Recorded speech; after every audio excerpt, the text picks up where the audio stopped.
दोस्तों जरा याद करिए कि आज से कुछ समय पहले सब हमारे उत्तर प्रदेश की मुख्यमंत्री सुश्री मायावती जी ने थी, तो उन्होंने एक नारा दिया था कि अजब सी लाचारी है 82 पे 18 भारी है।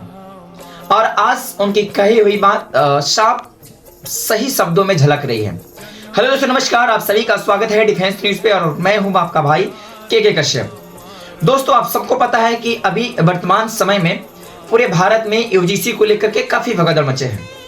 बहुत सारे लोग इसका समर्थन कर रहे हैं और बहुत सारे लोग इसका विरोध कर रहे हैं। हालांकि आपसे बेहतर कौन नहीं जानता है, कोई नहीं जानता है कि कौन इसका समर्थन और कौन इसका विरोध कर रहे हैं।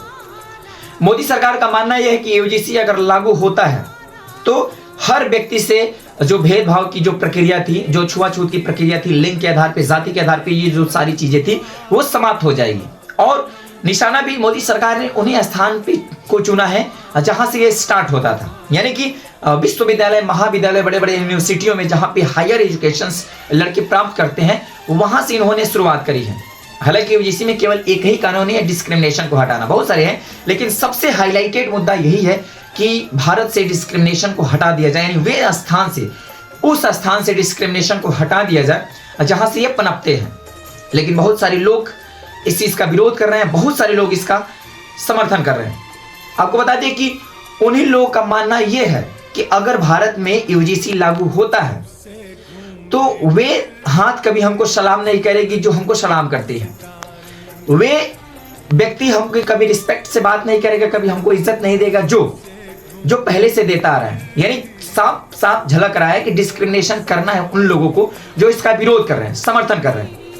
यानी कि अगर यूजीसी लागू हो जाता है तो ये सारी की सारी प्रक्रिया समाप्त हो जाएगी, खत्म हो जाएगी।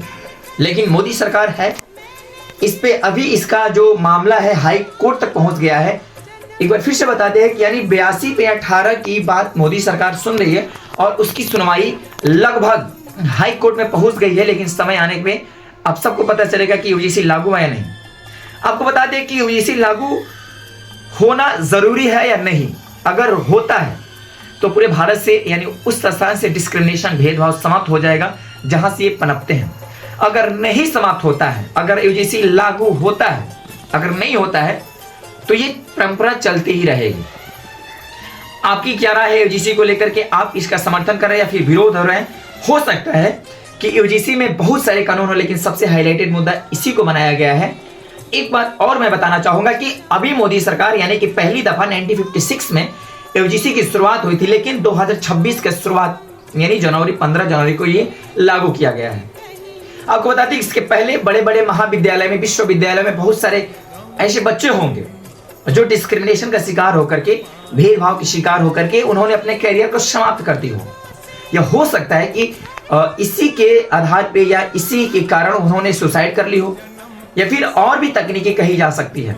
लेकिन अगर इस तरह का लागू अगर कानून था तो मोदी सरकार को पहले ही लाना चाहिए था, क्योंकि आपका नारा है कि सब पढ़े सब बढ़े, समानता का अधिकार, सबके अंदर बराबर बराबर का हिस्सा हो, तो वे चीजें आपको पहले ही लानी चाहिए थी। आपका क्या राय है यूजीसी को लेकर के कमेंट बॉक्स में जरूर दें और अगले वीडियो के लिए बने रहें।